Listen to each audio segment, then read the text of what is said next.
What's up, everyone?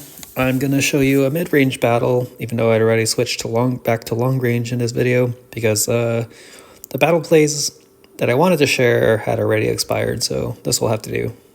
You can see that's what I have there. These are my stats. You can see I already switched back to long range because the attack there is 664% versus my mid-range attack, which is only 384%. But luckily, all the other good stats that matter more are the same. The damage and attack reduction. This is my opponent, who's like similar to me, but I had like slight advantage in officers and titans. But you can see here they have 871.2% long range attack, 665 melee HP, but their damage stats and attack reduction stats are not as good. And they also didn't really focus on mid-range attack reduction, which is what I am in this video, a mid-range fleet. So but nonetheless, yeah, before I even go, this is the formation that was giving me a problem. Not the first two rows, but basically when the opponent had all four back row troop types. It's a huge issue for a mid-range player if you're like sending out, if your opponent's around the same level and your melee count is about the same as them. Because what happens most of the time is that either both your melee troops die at the same time, or yours die first, and then they move forward, and then they start shooting you in the face before they even start shooting your zombies. They shoot the stormtroopers before they shoot the zombies, so you're only hiding behind one row, while the long-range player gets to hide behind two rows before they actually start getting attacked.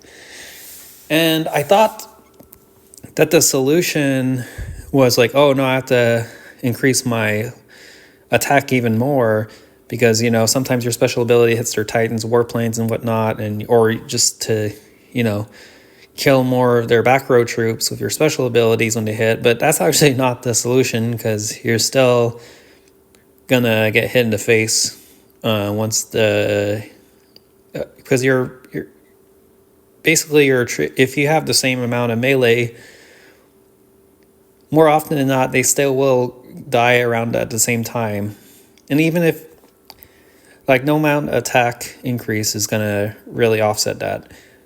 So I wish I'd kind of figured that out before I switched back. But the real way to counter this is to have way more melee troops than them. And I think I kind of skipped over why they attack without showing it. But here, I'm going to go to the beginning. And then once things get cleared out, you'll see it's very apparent. Well, it's actually apparent even here. You see how the stormtroopers are ahead of your zombies? Because they are ahead of your zombies, unlike the rocket launchers, which are basically in the same row, they will end up getting hit first. Actually, this was even a problem with the rocket launchers, but the thing with the rocket launchers is, like, you can switch sides.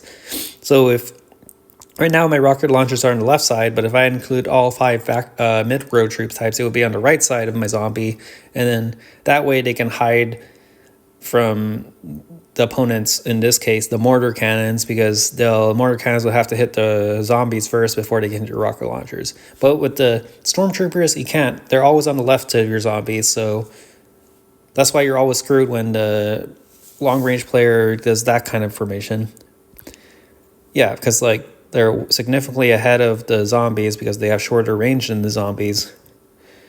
So the real counter to this is just add way more melee troops than them. Now, there's still the downside that you get unlucky. Like, for example, I got disabled in this thing, and then if they're mortar cannons, like, kill your titans right away and whatnot, you could still be at a disadvantage because you have much less attack troops than them. But usually, more than not, like, the melee is just like the strongest troop type in the game, so you just need more melee so that your troops advance first. And when your troops advance first, then now, once they're dead, it starts shooting your zombies instead of your stormtroopers, because they're the closest thing, and they're right in front of the face of the mortar cannons. And that's how you prevent your stormtroopers from getting hit. More melee. That's usually the answer for everything. There was a rare occasion that sometimes less melee is the answer against certain formations. I found that out when I was doing some long range testing, but usually the answer is always just add more melee. And yeah, you can see here, even though I only had like 384% attack stats and they had 871% attack stats, I was still the win because formation is by and large the biggest factor.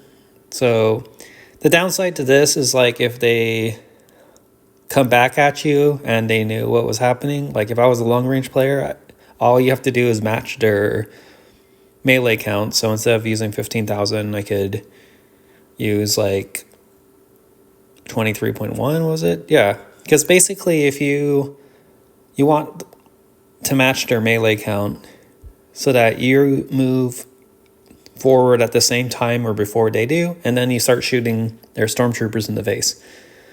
So it's still a disadvantage if like they come back at you, and assuming they're equal opponent. But since the defender doesn't really have a choice on what gets attacked by them, this is the counter. The real counter, if you want to win a one-on-one fight, even though you're still technically at a disadvantage, is to add more melee. And that's all I have for today. All right.